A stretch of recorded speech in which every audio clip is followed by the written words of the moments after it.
Salam Ndeye Fatou, Salam Sénégal. Aujourd'hui, nous nous intéressons aux retombées issues du pétrole et du gaz. Comment les populations peuvent ressentir ces retombées-là? Pour en parler, nous recevons Monsieur Mignane Diouf du Forum social. Monsieur Diouf, donc je vous repose la question. Ce qu'un pays peut retirer, c'est que les investissements issus de ce pétrole, de ces produits gaziers, puissent être aussi investis dans l'alimentation, l'éducation, la santé, mais plus particulièrement aussi dans l'industrie. Vous savez, les difficultés de l'Afrique dans sa politique industrielle, c'est que les coûts de production industrielle coûtent cher. Donc, on ne peut pas prendre les bénéfices du pétrole et le distribuer à des Sénégalais, mais ce qu'on peut faire, c'est de voir ces retombées-là, comment ça peut permettre de supporter le coût de la vie, en quoi faisant.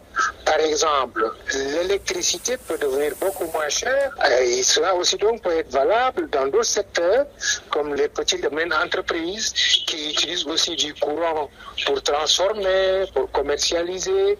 Et tout cela donc peut être impacté positivement. Mais aussi, j'ai vu qu'au Sénégal, le président Sall et son ancien gouvernement, ils avaient prévu ce qu'on appelle donc le contenu local. Ça veut dire que du point de vue local même, les communautés locales territoriales autour des zones pétrolières ont des avantages comparatifs. Mais il est prévu aussi qu'il y ait un pourcentage dans ces revenus qui sont gardés quelque part pour les générations futures. S'agissant du fonds intergénérationnel, il y a des contenteurs qui disent on ne peut pas garder des sous pour des générations futures alors que la génération actuelle souffre. Non, c'est une compréhension très maladroite que ces gens-là disent. Je vous donne un exemple. Les générations actuelles vont sentir les frais du pétrole dans ce que je viens de dire. Le coût de la vie va changer, le coût du pétrole va changer, le coût du transport va changer. Maintenant, ces bénéfices ne doivent pas seulement s'arrêter à la génération actuelle. Ça veut dire donc que l'idée de la solidarité intergénérationnelle, ceux qui vont naître dans la génération à venir trouveront un fonds intergénérationnel très important qui leur permettra au moment éventuellement où le pétrole est en train de s'amoindrir petit à petit, et ces générations vont trouver quelque part sur place des fonds qui leur permettent de pouvoir avoir plus de bourses scolaires et universitaires, de pouvoir aller dans les hôpitaux dans des coûts beaucoup plus faciles, de pouvoir trouver des emplois dans des conditions beaucoup plus faciles parce que le tissu industriel va être élargi.